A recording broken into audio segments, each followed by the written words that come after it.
Court में पैदा हुए हैं, हर बात पे कोर्ट जाते हैं। वो याकूब मेनन की फांसी में भी कोर्ट जाते हैं। वो कोई ऐसा मुद्दा नहीं है जिस पे कोर्ट ना जाते हो, लेकिन वो इस मुद्दे पे भी कोर्ट में गए हैं। कोर्ट को भी अपना काम करने दीजिए। लेकिन किसी भी देश की कोर्ट, जितने भी उसके इंस्टीट्यूशंस होते हैं, उस इंस्टीट्यूशन में लोग समाज से जाते हैं। अगर उन इंस्टीट्यूशन को यह डर महसूस होने लगे कि अगर हमने सही न्याय नहीं दिया, अगर हमने किसी एजेंडे के तहत चीजों को चलाने की कोशिश की, किसी को खुश करने के लिए हमने अयप्पा की 1000 साल की संस्कृति को नष्ट कर दिया और कोई दुखी हो जाएगा, कोई नाराज हो जाएगा, तो सुप्रीम कोर्ट में एक छोटी सी अर्जी लेकर के एक वकील जाता है और सिर्फ इतना ही कहता है कि मिलॉर्ड, अगर 1000 साल पुरानी संस्कृति, 1000 साल पुराना फेथ, अगर यह था कि उसमें किसी उम्र की लड़कियां अयप्पा को छू नहीं सकती, तो यह किसी कोर्ट ने नहीं बनाया था, यह 1000 साल की प्रैक्टिस के बाद वहां बना था। लेकिन एक छोटा सा वकील अर्जी लेके गया कि आपको अयप्पा में जिस जेंडर जस्टिस की चिंता थी, मैं भी चाहता हूं, एक पीआईएल करने आया हूं मिलॉर्ड साहब आपकी कोर्ट में, और चाहता हूं कि यह जेंडर जस्टिस मस्जिद में भी होना चाहिए और जितनी महिलाएं हैं उतनी पुरुषों के साथ वहां नमाज पढ़ेंगे। आपकी सुप्रीम कोर्ट ने क्या कहा? आपकी सुप्रीम कोर्ट ने पहले तो पीआईएल दाखिल करने वाले से यह कहा, आपका इसमें इंटरेस्ट क्या है? आप तो पार्टी नहीं है, इस किस्म की पीआईएल दाखिल करके सुप्रीम कोर्ट का समय नष्ट न करें। क्या वजह है कि भाई मस्जिद में जेंडर जस्टिस के लिए तो यह स्टेटमेंट आएगा और अयप्पा में जेंडर जस्टिस के लिए मॉनिटरिंग करके डे टू डे बेसिस पे सुप्रीम कोर्ट सुनवाई करेगी, पुलिस को भी आदेश देगी, केरला सरकार को भी आदेश देगी, और जब तक अयप्पा की उस को भंग नहीं कर दिया गया तब तक सुप्रीम कोर्ट ने लगातार डायरेक्शन देती रही है। क्या वजह है? इसको सोचिए करें। क्या वजह है कि सुप्रीम कोर्ट में सुनवाई चल रही है भगवान राम के मंदिर की? किसी ने पूछा है कि बाबरी मस्जिद जिसके लिए बनाई जा रही है, जो रामचंद्र जी के, भगवान राम के वंशजों पे सवाल पूछ रहे हैं कि उनके वंशज कौन है, वो है भी कि नहीं है, उन पर भी अस्तित्व उठा रहे हैं। कई जजेस ने यह अस्तित्व उठाया कि साहब भगवान राम का कोई वजूद है भी कि नहीं है। लेकिन वही चीफ जस्टिस और वही सुप्रीम कोर्ट के जज या तो यहां से पैदल हैं या डर नहीं है उनको समाज का। रामनवमी की छुट्टी लेते हैं, छुट्टी मनाते हैं, लेकिन भगवान राम है या नहीं है इस पर सवाल उठा रहे हैं। यह सवाल उठाने की जरूरत इसलिए है कि आप आदर्शवादी समाज थे, आपने कहा आदर्श, दुनिया इधर से उधर हो जाए, हम अपने आदर्शों से नहीं टलेंगे। लेकिन आदर्श तभी तक सुरक्षित होते हैं जब समाज आदर्श होता है। अगर आप एक ऐसे समाज में रह रहे हो जिसका जिक्र लगातार आरएसएस सिंह साहब कर रहे हैं कि जहां सब कुछ जायज है, लूट भी जायज है, रेप भी जायज है, धोखा भी जायज है, दिन में भी जायज है, रात में भी जायज है, आप किसी भी वक्त किसी किस्म के कुछ भी कर सकते हैं, तो आपके आदर्श तो युद्ध के भी आदर्श थे भाई, कि सूरज ढलने के बाद हमला नहीं होगा। तो आप उस आदर्श में आज जिस समाज के सामने चुनौती खड़ी हुई है, जो समाज आपको चुनौती दे रहा है, उसका कोई आदर्श ही नहीं है। लिहाजा आपको अगर अपने आदर्श प्यारे हैं और उस आदर्श स्थिति को प्राप्त करना चाहते हैं, तो वर्तमान में जो चुनौतियां हैं उस चुनौती का सामना उसी हथियार से होगा, इसके अलावा किसी से नहीं हो सकता। राजा दाहिर सेन का, मीर कासिम का भी जिक्र किया। मीर कासिम ने क्या किया यह भी बताया, और मीर कासिम के मानने वालों ने पाकिस्तान बनाया।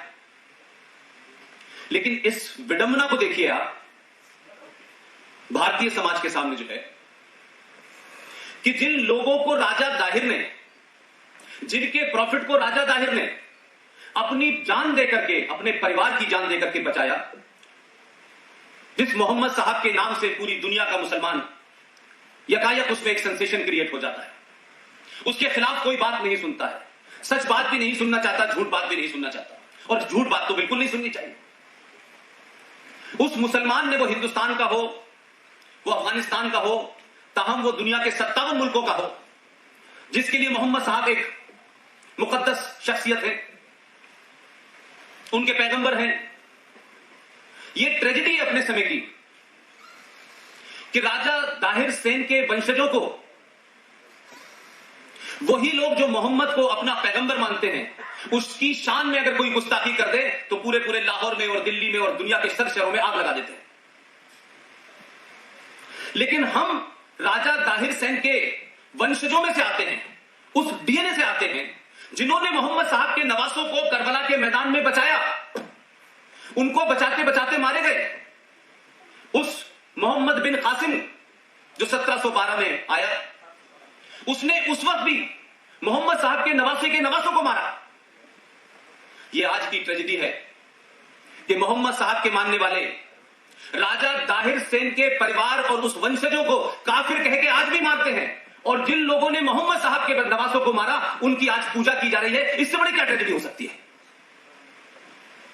लिहाजा जब आपसे कोई बात करता है, जब आप पे कोई आरोप लगाता है, जब कुरान की बड़ी बड़ी बातें करता है, जब मोहम्मद साहब की बड़ी बड़ी बातें करता है, तो माफ कीजिएगा, क्योंकि आपने इतिहास को पढ़ा नहीं, इसलिए बौने लोग आप पे शासक बन के रहे।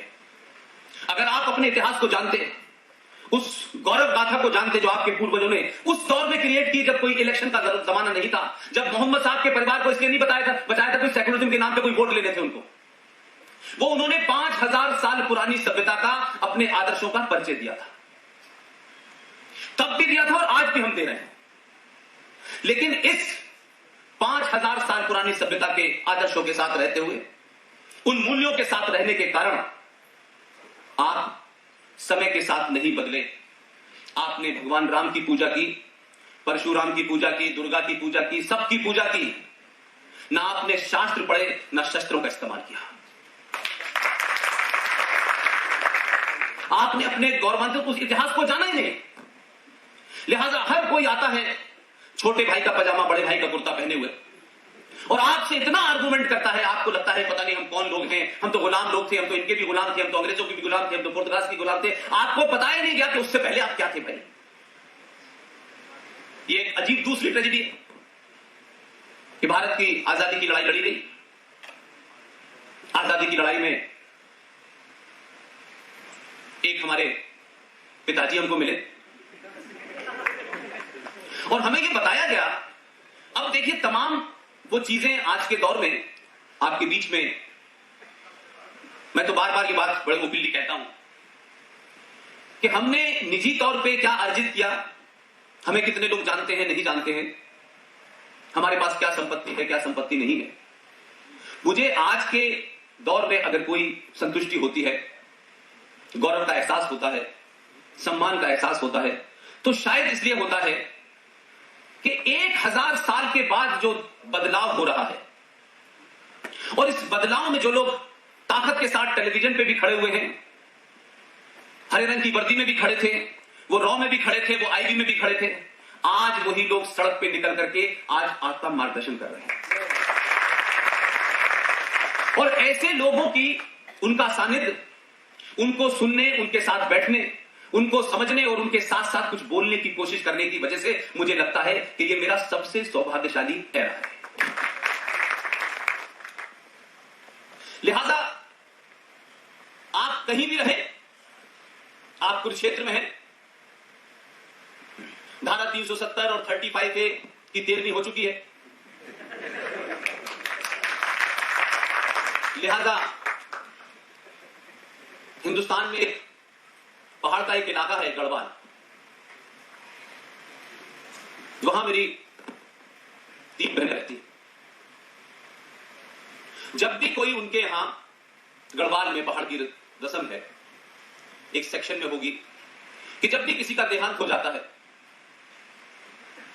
तो उसके जाने के बाद जब उनका आखिरी रसूमात यानी अंतिम संस्कार कर देते हैं, तो उसी घर में आने के बाद शोक का पूरा माहौल समाप्त हो जाता है और कुछ इस तरीके की बातें की जाती हैं कि आप उस दुख से बाहर निकल जाएं। हंसी का माहौल होता है। मुझे लगता है कि 1000 साल बाद आपको ये मौका मिला है, आप इस पे दुख मत मनाइए, आप इस पे जश्न मनाइए। जो दुख मनाने के लिए पैदा हुए हैं उन्हें मनाने दीजिए, उनकी चिंता मत। लिहाजा कुछ हमें इस बदलते दौर में आने वाली चुनौतियों के सामना करने के लिए, कुछ लोग कहते हैं कि धारा 370 हट गई, 35A हट गया, जम्मू कश्मीर भारत का आप सही मानों में अभिन्न अंग बन गया। मैं भी मानता हूं, सिंह साहब भी मानते हैं, और दीगर दूसरे लोग, चाहे वो मेजर जनरल जी की बख्शी हो, सुशील पंडित हो, ललित अंबरदार हो, हम लोग बार बार एक बात को ज्यादा फोकस करने की कोशिश कर रहे हैं कि 6 अगस्त 2009 को सही मायनों में जम्मू कश्मीर भारत का अभिन्न अंग बना। लेकिन आप दूसरी बात की तरफ ज्यादा ध्यान दें, 6 अगस्त के बाद से भारत के सामने जो संकट थे, जो चुनौतियां थी, वो समाप्त नहीं हुई हैं बल्कि शुरू हुई हैं। इसलिए इस गफलत में मत रहिएगा, इस कंफ्यूजन में मत रहिएगा कि सरकारें देश चलाती हैं। सरकार का एक खास काम होता है। यह पहली बार हो रहा है कि समाज सरकार चला रहा है,